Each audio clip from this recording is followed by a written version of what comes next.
Bonsoir tout le monde et bienvenue dans votre podcast Soccer Bleu, Blanc, Noir du 15 février 2021. Jeff Morancy qui est là avec vous pour au moins 45 minutes. On a plein d'infos de dernière minute, donc c'est pour ça qu'on va être avec vous un brin. On va faire la portion réservée exclusivement à nos membres et on va revenir avec vous autour de 20h30 alors que Alberto sera avec moi pour faire un petit peu le portrait de tout ce qui s'est dit aujourd'hui avec Joaquin Torres. Lui qui, on le sait, a été présenté donc aujourd'hui aux médias montréalais. J'étais donc de cet événement Zoom pour ce lancement-là dans le public de Joaquin Torres. Donc, on va regarder tout ça, mais quelques points que je voulais discuter avec vous autres. Des points de dernière minute. Jeudi, 11h, ce sera le lancement du nouveau maillot du club de foot Montréal. Donc, vous pouvez considérer qu'on saura exactement qui sera dévoilé capitaine de l'équipe cette journée-là. Tout devrait être ensemble dans un melting pot. Du moins, c'est ce que ça laisse entrevoir et présager. Sans trop de surprise, on pense bien voir Samuel Piette être élu capitaine de cette formation-là. Dans les nouvelles également qui retiennent l'attention dans les dernières minutes, Sunusi Ibrahim est arrivé à Montréal. C'est fait. Un de ses rêves, j'ai parlé avec lui dans les derniers jours, là, un de ses rêves est de porter le maillot de l'Arsenal un jour. Il aimerait endosser le numéro 14. C'est Thierry Henry qui est un de ses plus grands idoles. Et c'est sans doute le fait qu'il soit à la barre donc du club de foot Montréal qui aura incité Sunusi Ibrahim à se joindre à cette formation-là. Mais là, c'est fait. Il est arrivé. Je vous ai partagé ça sur les réseaux sociaux un petit peu plus tôt, quelques minutes donc avant d'entrer en ondes. L'autre nouvelle que je voulais partager avec vous, Éric Hurtado, ça serait fait. Il se joindrait au club de foot Montréal. Ça se serait réglé dans les derniers instants. Du moins, c'est Jeff Rutter d'Athletic qui a propagé cette nouvelle-là. Donc, Hurtado, 30 ans, droitier, 1m75, 132 matchs en MLS depuis 2013. Et ce qu'on va aimer dans son cas, c'est que sa meilleure saison a été celle de 2020 avec Real Salt Lake. Il a évolué donc de 2013 à 2017 avec les Whitecaps et depuis ce temps-là avec le Real Salt Lake. En 2020, 5 buts, sa deuxième saison de 5 buts, mais cette fois-ci en 14 matchs. C'est un quatrième donc avant-centre pour Thierry Henry au sein du club de foot Montréal. Donc, ça va faire beaucoup de place, mais la bonne nouvelle, c'est que ça va donner l'opportunité à Thierry Henry de jouer avec son effectif. Hein? Moi, je vous ai prôné un 3-4-1-2. C'est ce que je vois comme formation avec le club de foot Montréal cette saison. Par contre, là, les derniers ajouts comme Torres, comme Toy, comme Hurtado, justement, vont faire en sorte qu'on pourrait ajuster un peu cet alignement-là et on peut penser également qu'on pourrait voir un changement dans le schéma tactique. Donc, peut-être qu'on ne jouera pas en 3-4-3 cette saison parce qu'on a des armes pour aller dans une autre direction, ce qui n'était pas le cas il y a de ça quelques saisons. Ça fait longtemps qu'on n'a pas eu donc l'alternative du côté de Thierry Henry pour offrir d'autres choses. Autre acquisition d'attaquants de... quel travail pouvons-nous commencer à rêver? Ça doit être Olivier Renard, j'ai bugué un peu, mais on doit vouloir mentionner du côté de Sam d'Olivier Renard. Une autre acquisition, mais quel travail de OR, effectivement, Olivier Renard. Donc, on commence tranquillement pas vite à avoir une formation qui aura à tout le moins énormément de profondeur et ça va être plaisant à regarder évoluer tout au long de cette saison-ci. On va regarder le profil de joueur de Joaquín Torres. J'ai parlé dans les derniers jours avec un de ses entraîneurs qui, Juan Ferrando, sous qui il a connu, je vous dirais, ses meilleurs jours. Donc, Joaquín Torres a connu une excellente saison avec Volos FC et c'est sous la direction de Juan Ferrando qui vraiment a explosé. Donc, j'ai discuté avec lui, on va aller voir ça dans quelques instants, ses commentaires et on va regarder également, je vous présente la heatmap de Joaquín Torres. Donc ça, c'est justement au cours de cette saison-là où il a connu énormément de succès. On voit exactement dans quelle portion du terrain il aime travailler et se sentir bien. Donc, plus c'est rouge, plus c'est chaud, plus il y a du trafic.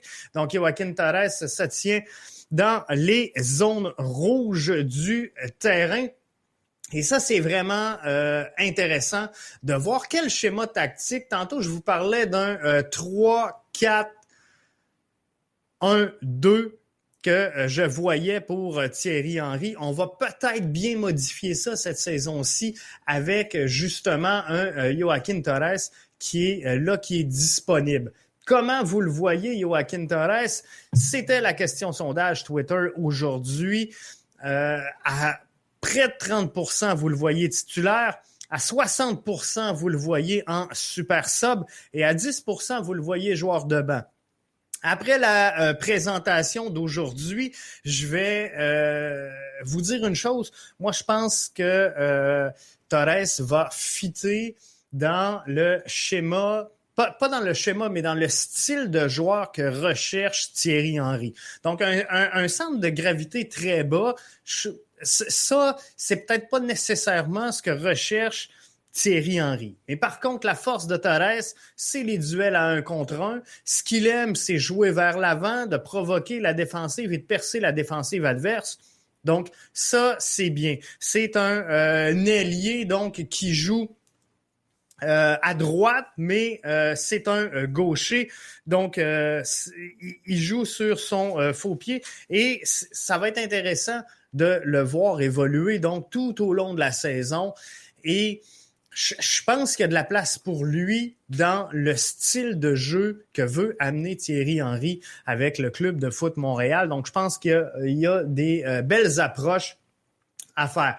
Et quand je vous dis ça, on va poursuivre à l'instant avec nos membres seulement. Si vous n'êtes pas membre, je vous invite à vous joindre à nous, www.bbnmedia.com. On va continuer donc juste avec nos membres parce que je vais aller vous montrer justement dans les différents schémas tactiques et les stratégies et comment qu'on peut se servir de Joaquín Torres. Donc, on regarde ça à l'instant, la gang. Si on le fait évoluer dans un 3-4-3, voyez-vous, le rond vert se trouve à être Joaquín Torres. Alors, il est un petit peu loin de sa zone de prédilection et j'en reviens un peu avec les déclarations de son entraîneur. Je vais prendre celle-là ici. Donc, Joaquín pourrait souffrir un peu dans un 3-5-2 où on va s'entendre là, le 3-4-3. C'est un ailier classique qui est confortable dans un 4-3-3 ou un 4-2-3-1, mais je suis certain que Thierry Henry trouvera le bon chemin finalement pour le faire jouer comme il faut. Donc ça, c'est important également de voir tout ça. Il joue donc ailier droit sur le couloir intérieur. Il aime passer la balle à ses coéquipiers et a une force sur les ballons arrêtés, est excellent en dribble. On l'a parlé, les duels 1 contre 1, je pense que c'est une de ses forces et a des capacités donc à venir marqué et ça, c'est vraiment important de son côté si on veut progresser. Donc, je reviens donc en 3-4-3. Voyez-vous, il était peut-être un petit peu loin de sa zone chaude où, justement, il a connu beaucoup de succès, Joaquin. Donc, si on s'en va dans une formule 4-2-3-1, voyez-vous, là, le cercle vert, c'est Joaquin Torres.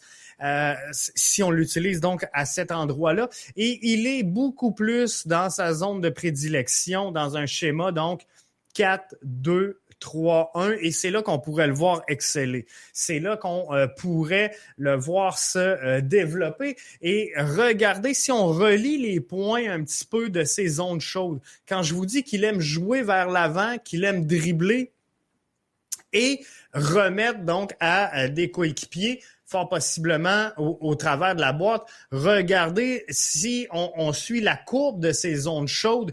Donc, il va rentrer dans la boxe, est capable d'aller retourner vers les couloirs et finalement retourner en fond de boîte pour venir ramener dans le centre. Et ça donne quoi comme option à l'entraîneur-chef? Ben, si on s'en va au point final, tout près de la ligne de corner, voyez-vous, il pourrait jouer à ce moment-là en retrait sur un Zachary Broguillard.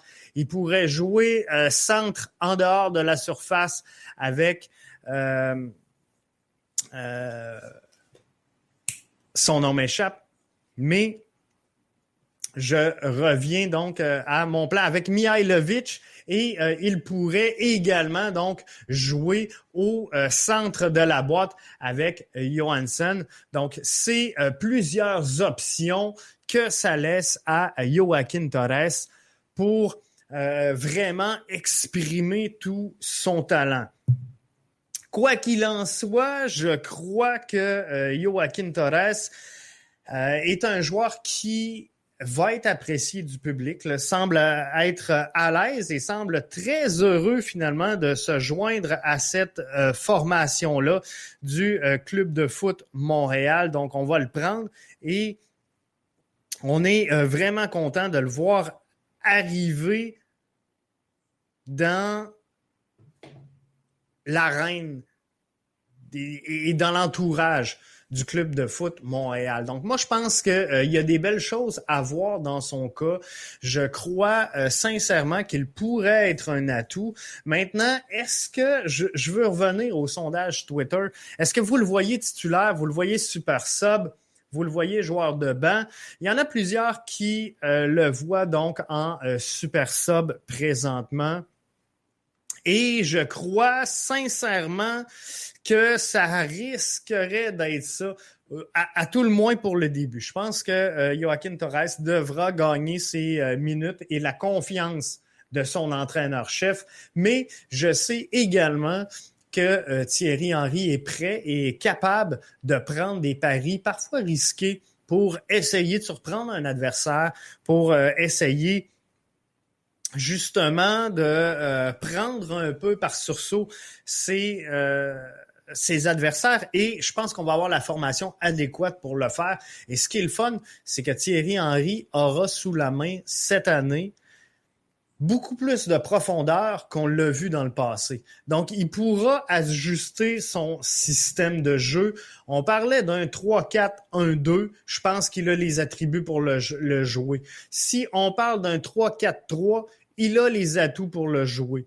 Moi, personnellement, j'ai trouvé la saison dernière que Feu l'Impact de Montréal était beaucoup plus à l'aise dans une défensive à 4. Et là, si on regarde un 4-2-3-1 avec, par exemple, Kiza sur la gauche, avec Miller et Struna au centre, avec Zachary Broguillard sur la droite, un Wanyama avec un Piet, avec un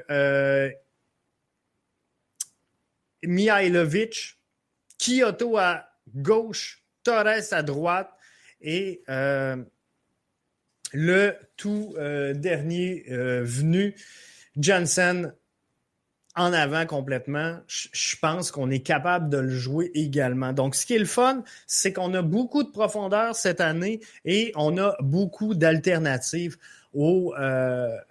chez Thierry Henry pour jouer finalement cette saison-là. Et l'an passé, on se souvient, Puis je l'ai dit à quelques reprises dans le podcast, à un moment donné, on voyait Thierry Henry comme ça, sur le long de la ligne de touche, les deux bras croisés, à regarder le banc. Et clairement, son non-verbal laissait présager, mais qu'est-ce que tu veux que je fasse? J'ai pas les éléments pour pousser cette formation-là et m'ajuster comme bon le semble. Fait on a reproché à Thierry Henry la saison dernière sa rotation, sa faible utilisation de son banc, mais d'un autre côté, tu te revirais, tu regardais ce qu'il y avait de disponible et tu te disais, je peux pas, si je veux garder une structure sur le jeu, si je veux garder un certain calibre, oui, c'est beau faire jouer les jeunes, mais encore faut-il qu'ils se développent dans un environnement qui est propice au développement. Donc, c'est pas toujours facile. Et Torres, il est capable de belles choses. Il est capable de marquer des beaux buts. Il a marqué une talonnade assez exceptionnelle. Et je vais vous montrer ça dans quelques instants. On va rentrer dans quelques instants avec Alberto. S'il est prêt, s'il me donne le signal, je vais le rentrer donc un peu en avance. Mais tout juste avant de rentrer, Alberto, je veux qu'on prenne le temps d'aller voir justement ce but, cette talonnade de Joaquín Torres.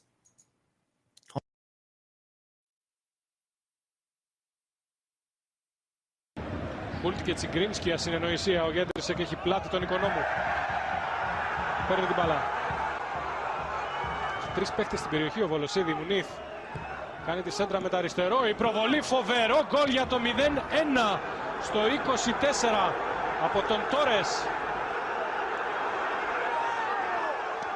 4-4 για τον Τόρες. Θα περιμένουμε λίγο γιατί στην αρχή της φάσης υπήρξαν διαμαρτυρίες για φάουλ του Γέντρισεκ όταν έβαλε πλάτη τον Οικονόμου. Προφανώς γι' αυτό περιμένουμε ακόμα και γι' αυτό εδώ που βλέπετε τα άκουσε ο Μουνίθ.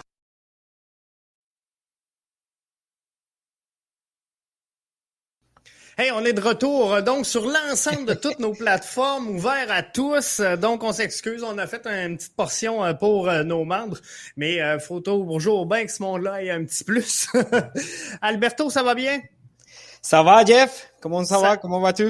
Ça va super bien. Alberto qui se remet donc d'un examen de français passé vendredi dernier, Alberto? Oui, vendredi dernier, on écoutait à Bjorn Johnson, en fait, on va parler de ces joueurs arrivants qui viendront à jouer ici à Montréal, parce que j'ai écrit sur Twitter ce soir que ce sera un bel défi pour Thierry Henry, parce que les nouveaux arrivants, ils vont arriver très excités, très motivés pour jouer, pour se montrer surtout. Et ça sera un bel problème pour Thierry Henry, en fait. Je pense que oui. Je pense que effectivement, ça va être un beau casse-tête, mais c'est le fun parce que pour une fois, on sent qu'il y aura une certaine profondeur chez le club de foot Montréal, une profondeur qu'on n'a pas eue nécessairement dans le passé. Et on avait besoin de cette profondeur-là au sein de l'équipe. Je ne sais pas quand ça va arrêter, par contre, parce que tantôt, on parlait justement d'encore un nouveau qui pouvait débarquer avec Eric Hurtado. Semble que c'est fait. Donc, ça va faire beaucoup de joueurs, là. Oui, je vais te faire une correction. Eric Hurtado, son dernière équipe, c'était le Sporting Club de Kansas. Il a joué 17 matchs. Il a marqué 5 buts en 2020. On doit se remontrer le 3 décembre. Il a joué son dernier match, pas dans l'11 partant. Il était un substitut. Et bon, si on regarde, par exemple, son dernière titularité, on doit se remontrer le 17 octobre de 2020. Pendant la MLS, il a joué avec l'égalité Doudou face à Chicago Fire. Et il a marqué un but précisément dans ces matchs-là. Mais il pourrait être facilement le substitut de Johnson. Je le regarde comme ça. Mais oui. D'après moi, là, tantôt je regardais les réseaux sociaux, il y en a plusieurs qui le comparaient avec Amarikwa, mais une version améliorée un peu de Quincy qu'on avait eu ici à Montréal. Parce que je regarde ici les statistiques de Eric Hurtado. Il jouait comme neuf sur l'arrière pour mettre des buts. Et voilà, je suis très certain qu'il va être le substitut de Johnson. Et tu as mis tantôt comme les probables schémas de Thierry Henry. Et j'ai fait une enquête dans son dernier passage à Monaco. Il ne va pas changer les trois défenseurs à l'arrière. Et j'ai regardé l'étape de Thierry Henry à Monaco.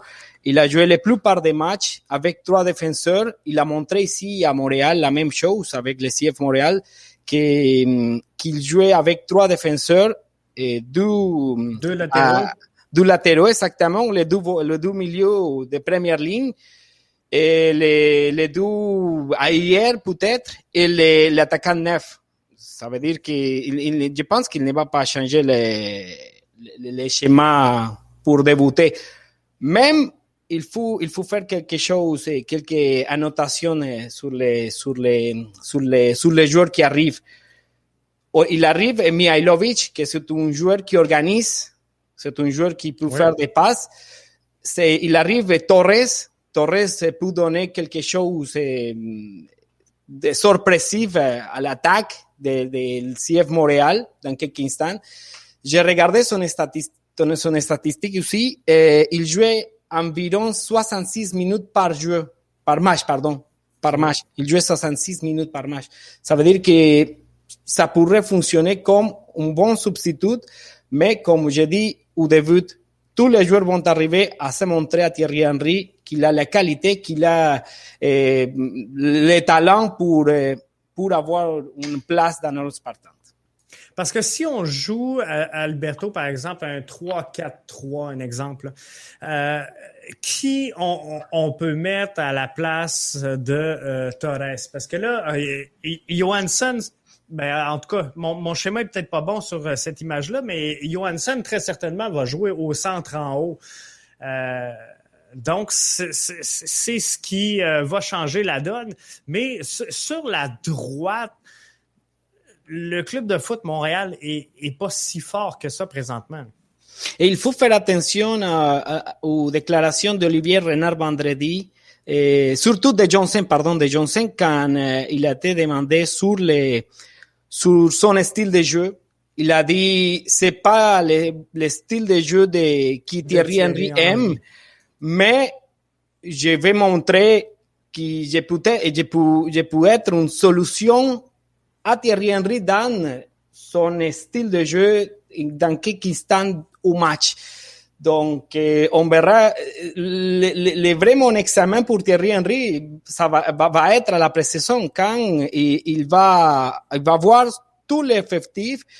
Il devra mettre toute la place de ces joueurs pour savoir les bons schémas. Mais comme je dis, un bel problème pour Thierry, parce que surtout dans l'attaque, parce que je pense que sur la défense, c'est plus clair les positions des joueurs. Wow. Les trois défenseurs, peut-être, pour moi, Struna, Binks et Camacho, pas Miller.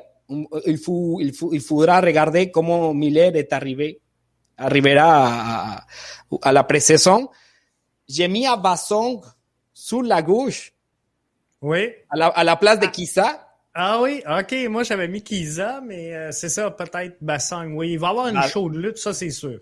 Bassong, en plus, parce qu'il était dans le processus de sélection nationale. Oui, c'est vrai. Et la même chose avec Broguillard. Ça veut dire les deux latéraux de la sélection canadienne sont dans l'effectif de l'Impact de CF Montréal. Donc, ça pourrait être un bon choix. Et aujourd'hui, je suis très certain que les trois joueurs qui sont obligatoires, qui sont prêts, qui sont, ça veut dire prêts pour Thierry Henry, oui. C'est Diop, Wanyama et Piet. C'est ça. Ça, c'est les indiscutables. Oui, ce seront les... Ils seront sur le terrain. Ils seront sur le terrain fixe. Fixé. Ouais, il n'y a pas de changement sur ces trois joueurs. Et après, Mihailovic, ça pourrait fonctionner. Pour moi, c'est lui qui je pourrais changer par Torres. Oui, ça pourrait être une bonne solution, mais on perd avec Mihailovic ce talent de passe à profondeur, par exemple, pour mettre à Johnson dans l'opportunité de but. Même à Kyoto va essayer une nouvelle position parce qu'il est devenu un neuf cette saison. Ouais, il a marqué 8 buts dans la position de neuf. Donc, mais ailier gauche étant sa position naturelle à Romell Kyoto.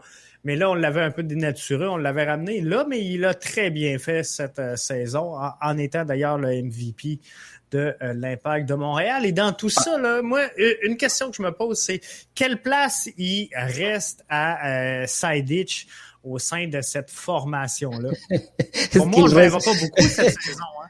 Est-ce qu'il reste? Je vais te nommer les joueurs qui restent, par exemple, par exemple, dans mon effectif et substitut, ça reste Sejdić, par exemple, ça reste les joueurs de l'académie, Assi, par exemple, qu'il a joué son premier match la saison dernière, Lapalainen, par exemple, il était aussi dans l'effectif cette saison, Balou, Ibrahim, Mason Toy, donc même Amar Sejdić, donc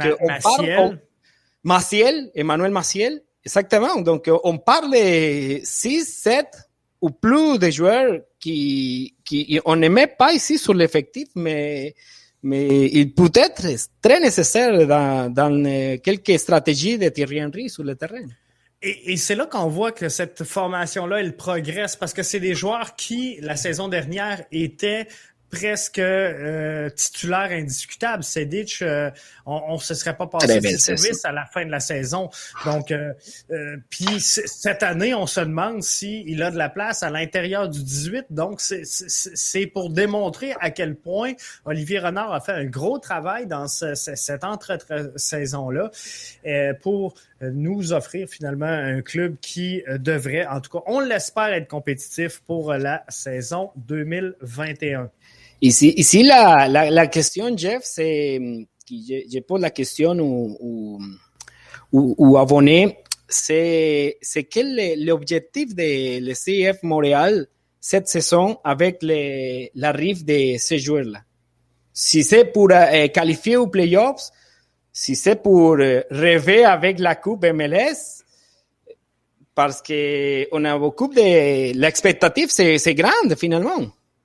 Oui, on va prendre d'ailleurs vos commentaires. Si vous voulez vous joindre à nous via Twitter, Facebook, YouTube, peu importe la plateforme que vous utilisez, venez marquer dans vos commentaires comment vous voyez le CF Montréal cette saison-ci. Est-ce que ce sera des aspirants à faire les séries? Est-ce qu'on sera aspirant à la Coupe MLS? Est-ce que on pourra espérer repenser à la Ligue des champions de la CONCACAF éventuellement? Bref, comment votre vibration présentement par rapport à tous les changements qui sont revenus? Le temps que vos commentaires rentrent, je continue avec Alberto sur la présentation d'aujourd'hui. Alberto, Joaquín Torres qui a été présenté aux médias et je pense qu'il a une bonne attitude, le jeune. Oui, mais la question que j'ai faite ce matin, il a bien répondu. Honnêtement. Oui. Honnêtement, il a bien répondu à ma question parce qu'il a eu des problèmes avec Newell's. Si il a montré un bon niveau à Volos, à Grèce, pourquoi Newell's n'a pris la décision, OK, je vais te donner l'opportunité de te montrer ici votre niveau, les vidéos qu'on a regardées ici au début de ce podcast, et voilà. Peut-être qu'une bonne solution qu'il arrive ici à Montréal, mais ça reste ici un petit doute pour moi qui ne rentre pas. Il ne rentre pas, par exemple, sur le plan de Frank Kudelka, qui est l'entraîneur-chef maintenant de Newell's Old Boys à l'Argentine. Mais c'est ma doute, honnêtement, pourquoi Newell's n'est pas allé donner la confiance à Joaquín Torres. Parce que tantôt, je vous présentais pour les membres justement des commentaires de son entraîneur du côté de Volos, Juan Ferrando, qui mentionnait en gros là, que finalement, lui, il avait fait confiance. Et moi, c'est la question que j'ai posée à Joaquín Torres à l'effet qu'il avait connu son meilleur soccer sous la gouverne de Juan Ferrando. Et qu'est-ce qui faisait que il a connu autant de succès-là, puis tout de suite après son départ, ça s'est éteint. On a vu Torres marquer un seul but tout le reste de la saison, et c'est ce qu'il disait. Il dit, l'entraîneur-chef m'a fait confiance, l'entraîneur-chef m'a donné des minutes de jeu, et j'ai pu m'exprimer, puis c'est ce que je cherche à faire avec le club de foot Montréal. Donc j'espère qu'il va réussir à gagner ses minutes, mais je pense qu'il semble arriver avec une bonne attitude en tout cas. Oui, mais je pense que tous, on regarde à Kiki Struna, par exemple, qu'il était aussi à vidéoconférence la semaine passée, même Bjorn Johnson, et tous les joueurs arrivent avec une bonne attitude. Et le rêve de se montrer, de faire un bon travail ici à Montréal, de se montrer à Thierry Henry, de donner des idées, des objectifs, des propos sur le terrain du CF Montréal. Donc, Joaquín Torres, c'est pas l'exception de cette bonne attitude et qu'il a hâte d'arriver ici pour se montrer. Non? En fait, il pense en arriver vendredi s'il peut régler ses problèmes de passeport. J'ai demandé ces dernières questions à la conférence de presse aujourd'hui. Et il fait ses entraînements avec Newell's. Newell's n'a pas arrêté ses entraînements à l'Argentine, donc il va arriver avec du rythme. Et ça pourrait être une bonne solution pour savoir si Thierry Henry va compter avec lui aussi, non? Et il pense être à Montréal pour quand même un petit bout de temps. On sait que présentement, Joaquín Torres, c'est un prêt pour la durée de la saison, mais l'Impact, le CF Montréal pourrait le racheter à la fin de la présente saison. Et oui.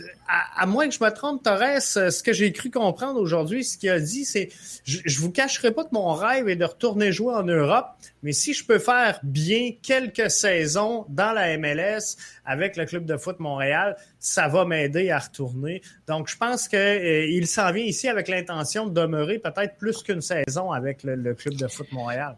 Mais je pense que la MLS devient aujourd'hui dans une ligue qui tout le monde à l'Europe regarde pour faire l'embauchement des joueurs. C'est très important. Regarde non plus les joueurs nord-américains. Il y a beaucoup de joueurs nord-américains cette saison. Dallas a vendu 2-3 joueurs maintenant à la Juventus, au club européen. Ça veut dire que la MLS fait un processus très bon pour ces joueurs qui ont besoin du rythme pour jouer, qui ont besoin de minutes et qui ont besoin comme la nécessité de jouer pour se montrer, pour savoir s'il a des niveaux pour arriver après à l'Europe. Pourquoi pas? C'est ce qu'on lui souhaite. Et lui, ce qu'il disait aussi, Joaquín Torres, je me trompe-tu, ses forces, c'est le duel à 1 contre 1 et de jouer vers l'avant. Et ça, c'est un profil que Thierry Henry recherche en tant que joueur, là. Parce qu'il le dit souvent, lui et Olivier Renard l'ont dit souvent conjointement, la nouvelle identité de cette formation-là, c'est de freiner le ballon haut et de jouer vers l'avant. C'est un peu vers là qu'on s'en va avec un joueur comme Torres. Mais c'est la différence de Johnson. C'est un profil que Thierry Henry cherche. Ça veut dire qu'on pourra avoir à l'avenir, à la pré-saison, une surprise. Parce que Johnson, là, si je ne me trompe pas, où est-ce qu'il performe le plus? C'est de rechercher la longue balle et d'aller la maîtriser fort possiblement avec la tête là, à la grandeur qu'il a. Il joue beaucoup la longue balle. Oui, pour gagner au jeu aérien, par exemple. C'est ça, exactement. Un ballon très long de Diop, par exemple, il peut retenir le ballon et jouer avec Mihailovic. Et j'ai oublié de jouer Ahmed Hamdi. Oui. C'est vrai. Je l'ai oublié. Un autre qui est disponible. Mais oui, l'Égyptien qui est arrivé ici comme nouveau joueur du CF Montréal, ça veut dire on a un effectif de 32 joueurs maintenant. Et honnêtement, je ne sais pas. Je peux donner, comme toi, une formation déjà parce qu'on a beaucoup de choix pour savoir ici à Mihailovic, je vais mis à Mihailovic ici, ou je vais mis à Kyoto, ou je vais mis à Johnson ou à Torres, etc. Comme je te dis tantôt, j'ai 3 fixés sur le système et c'est tout. Le restant, il n'y a pas... Ça va dépendre de la pré-saison, ça va dépendre de plein de choses. Et Olivier Renard a bien dit aussi l'autre fois en conférence de presse que ça se pourrait qu'il y ait des départs au sein de la formation. Et là, il commence à avoir beaucoup de joueurs, donc ça se pourrait. C'est sûr qu'il y en a qui vont retourner avec l'académie ou encore là, le U23 si jamais ça débloque. Ou peut-être des prêts en CPL. Est-ce que ça se pourrait qu'on voit partir un Balou Tabla en CPL, un Jean-Aniel Assis? C'est quelque chose qui se pourrait ou Assis retourner avec peut-être l'académie? Le CF Montréal a fait un bon déplacement des joueurs à la CPL. C'est clair ça. Oui. Les minutes qu'il va gagner, par exemple, Giraldo, qui va gagner Ferdinand, qui va gagner, j'ai oublié l'autre nom qui est parti. Ah, Jarifakao. Oui. Donc, ils vont gagner minutes, ils vont gagner de l'expérience. Et ils vont être titulaires, pourquoi pas, dans la CPL. Et même, je pense que si arrive ce joueur-là, Eric Hurtado, c'est que quelqu'un va partir, c'est que ce soit Balou Tabla ou même Assis. Quelqu'un de ces deux, il va partir à la CPL, évidemment. On a Lassi Lapalainen qui s'entraîne présentement avec Binks du côté de Bologne. Est-ce que ça se pourrait aussi qu'on dise à Lassi qu'il va demeurer à Bologne pour la prochaine saison? Il faudra voir si Nisa Mihailovic, que c'est l'entraîneur-chef de Bologna, met de l'attention sur Binks et sur Lapalainen, non? Peut-être qu'il regarde quelque chose d'intéressant dans ces entraînements de ces deux joueurs. Et il a pris la décision de laisser ces joueurs là-bas. Pourquoi pas? Est-ce qu'il y a beaucoup de choses qu'on peut comme déplacer, on pourrait jouer avec ces informations. On a beaucoup de choix à voir à l'avenir parce que l'effectif, pour moi, est complet. En plus, il arrive Eric Hurtado, c'est très complet l'effectif. C'est un gros travail d'Olivier Renard. Et ça commence les suppositions à nous d'établir les 11 partants, c'est tout. Mais je pense que c'est complet, c'est complètement l'effectif du CF Montréal cette saison. Et ce qui est le fun, Alberto, c'est que Thierry Henry aurait également la liberté. Tantôt, tu le disais, je pense qu'il va jouer avec 3 défenseurs, mais il va avoir la liberté de créer un 3-4-3, un 3-5-2, un 4-2-3, un 4-3-3, 4-4-2. Peu importe la formule qu'il va vouloir utiliser, il y aura au sein de l'effectif suffisamment de talent pour être capable de tenir les différents schémas tactiques possible. Mais je pense que Olivier Renard a réussi les besoins que Thierry Henry a demandé pour la saison 2021. C'est clair. Il a besoin d'un profil comme Torres. En plus, Torres me rappelle à Andrés Romero, qui a joué ici à Montréal. C'est un profil pareil qui se ressemble à Joaquín Torres. Mais oui, dans la dimension, ça peut être un Sébastien Giovinco. OK, oui. Pourquoi? Oui, mais non, j'ai mis Andrés Romero, c'est pourquoi il a joué ici. Ouais. Il a joué comme allié gauche et allié droite. Ça veut dire qu'il a joué dans ces mêmes positions que Torres devrait venir à jouer ici à Montréal. Mais écoute, est-ce que Olivier Renard a réussi tous les besoins de Thierry Henry? Et quand j'ai fait l'enquête à Monaco, il a joué avec 3 défenseurs, les 2 milieux de terrain normal, les 2 latéraux, mais un 9. Ce 9 était Falcao, le Colombien. C'était oui. Falcao. Oui, c'était le neuf de Aria, c'est Falcao. Ça veut dire que ça pourrait fonctionner pour Thierry Henry, que Johnson soit le neuf, et il va déplacer à Kyoto sur un côté, et le problème, c'est sur l'allié gauche. Il pourra mettre Torres, ou il met à Kyoto et Johnson met deux attaquants. Oui, deux attaquants. Okay, oui. C'est compliqué, honnêtement, c'est vraiment compliqué. On a beaucoup de choix pour établir un 11, c'est clair. C'est ça qui va être plaisant de voir. Et en terminant, Alberto, jeudi, ce sera la présentation du gilet officiel du maillot. On l'attend tous. Tout le monde a hâte de le voir. Il a commencé à avoir des fuites, d'ailleurs, sur les réseaux sociaux. Est-ce que tu penses qu'on va profiter de l'occasion pour annoncer Samuel Piette, capitaine de cette formation-là? J'imagine que oui. Je pense que parce oui. Parce que tout le monde sur Twitter a mis à Piette de substitut. J'ai dit non, mais il était le 12e capitaine la saison dernière. Ça veut dire qu'il deviendra le premier cette saison. C'est une chose, j'imagine, logique. Si on met les titulaires, plus ou moins les schémas qu'on doit mettre sur le terrain, sur les papiers, Piette est là. Et Piette doit être le capitaine du CF Montréal.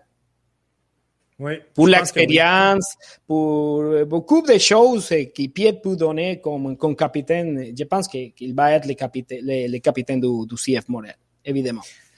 Je pense que ça va ressembler à ça. Sinon, Joaquin Torres, on a fait le tour et il connaissait Bernardello et Urruti, qui ont eu des bons mots donc pour la formation de Montréal. Mais ça, c'est normal, non?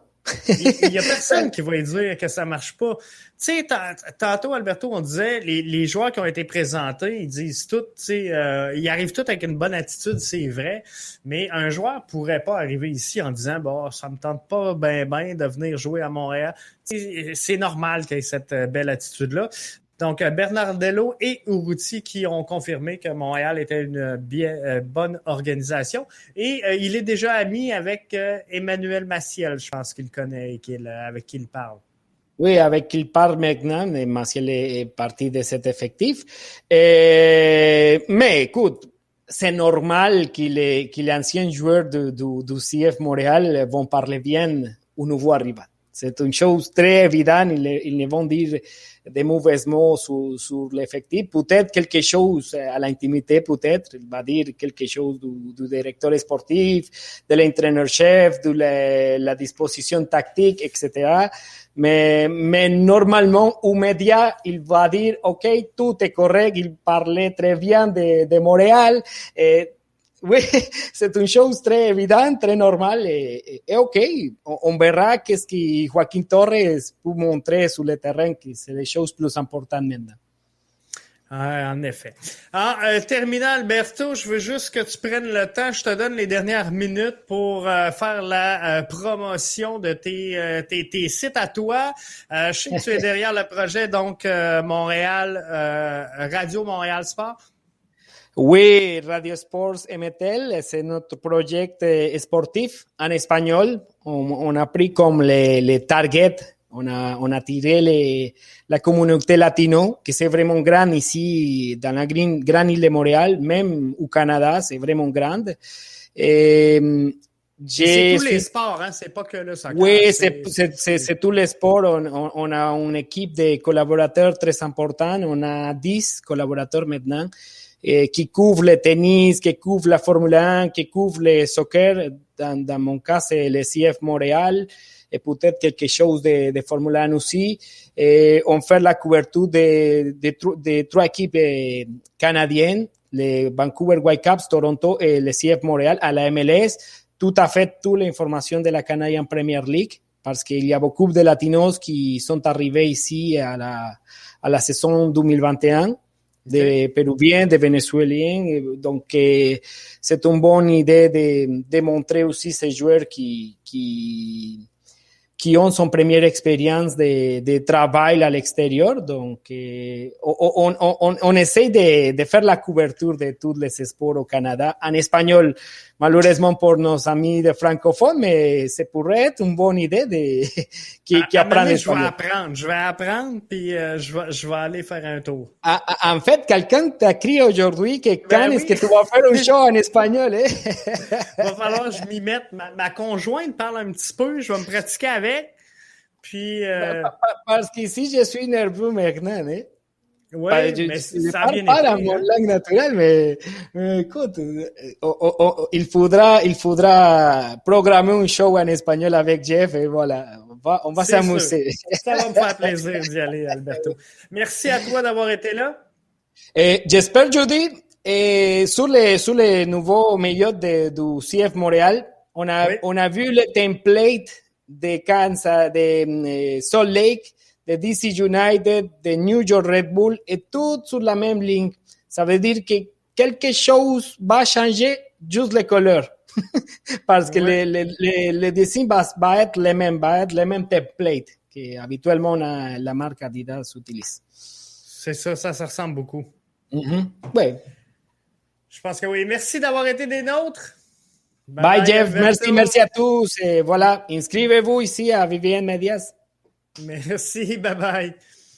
C'était donc Alberto qui était là avec moi pour le podcast, pour clore ce podcast-là. On a bien fait ça, on n'a pas trop défoncé, peut-être une quinzaine de minutes au total, mais ça valait le coup, ça valait la peine d'attendre et de vous en parler. Michel qui nous dit « Merci Jeff d'amener de nouveaux collaborateurs, ça nous fait toujours plaisir d'amener de nouveaux collaborateurs et ce n'est pas fini. » On a une grosse semaine donc au podcast. Demain, c'est le show de la tribune, donc le show le plus interactif dans le monde du soccer, où vous pourrez intervenir en studio, au téléphone. Vous pourrez également venir voter en live à nos 3 questions qui vous seront présentées demain lors de ce podcast-là. Donc, je vous dis à demain, mercredi. C'est sûr que c'est... mon ami Arius qui est là avec moi et on va avoir encore des gros invités. Donc, mercredi, on a un bon show pour vous autres. Jeudi, ben là, on se parle du maillot. Ça, c'est garanti. Et vendredi, on va regarder si on est là avec vous autres. Donc là-dessus, je vous souhaite une bonne fin de soirée et je vous dis à demain.